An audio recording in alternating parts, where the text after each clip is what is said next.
You to see. Yeah, they don't care about that book, man. That book, most people ain't gonna buy it because of the title. Now it do got some bones in it. Can they see the book?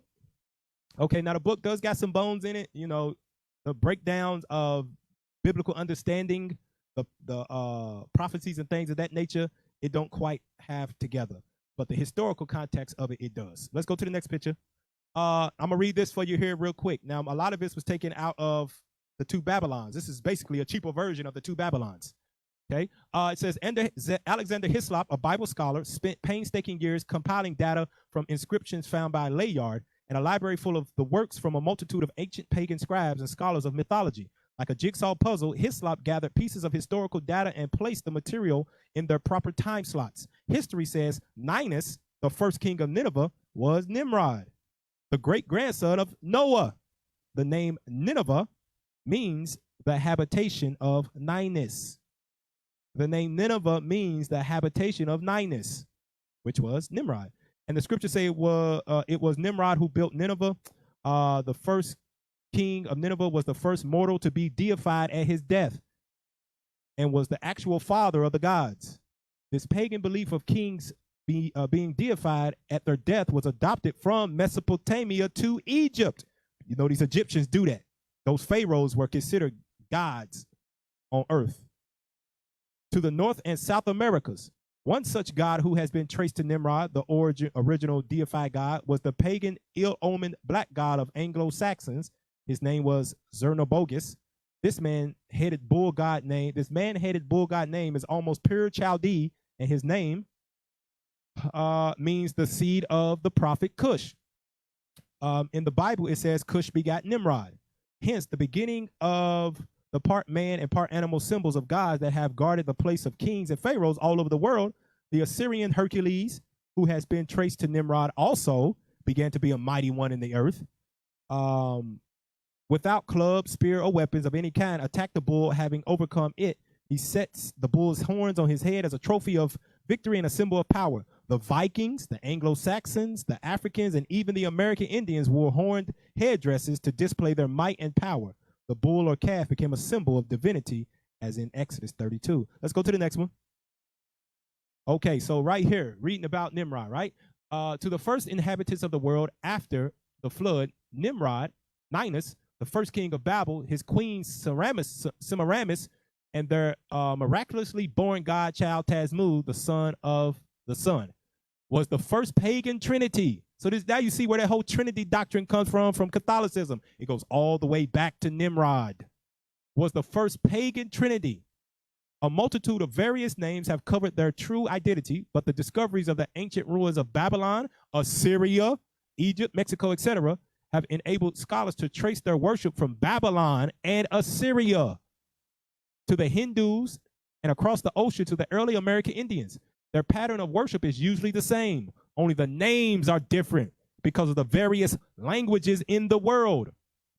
Comparing Bible doctrine with pagan mythology, scholars both Christian and non-Christian will agree that some of the most cherished traditions and ordinances kept by both Catholic and Protestant Christian churches, Christianity, Baptist, Jehovah's Witness, whatever they want to be, have their origin from sun worship and not from the Old and New Testaments.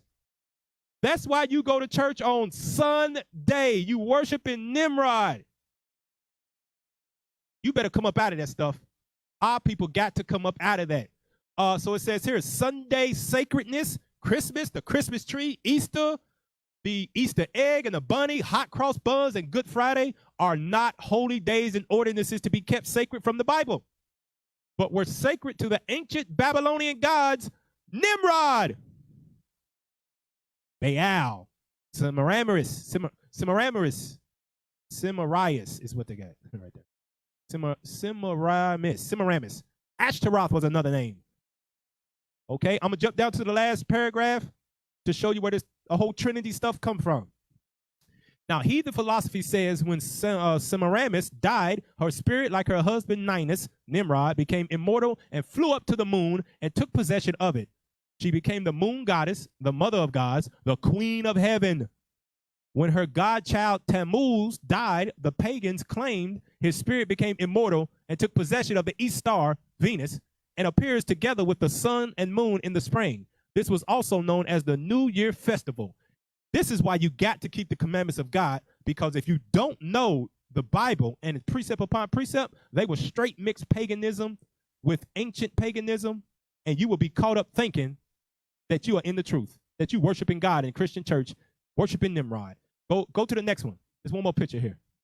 Right, so I wanted to go over this just to show you. Here are just a few names that identify with the original pagan trio of Nimrod: Semiramis and Tammuz.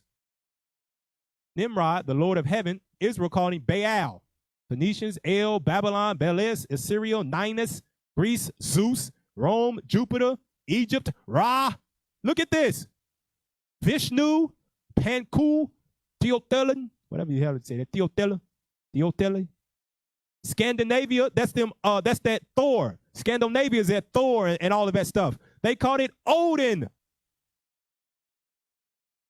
Nimrod, from the beginning, when he deified himself as God, the names have just changed throughout time because they don't have a God. And the whole theory behind it, now Tammuz, the pagan messiah.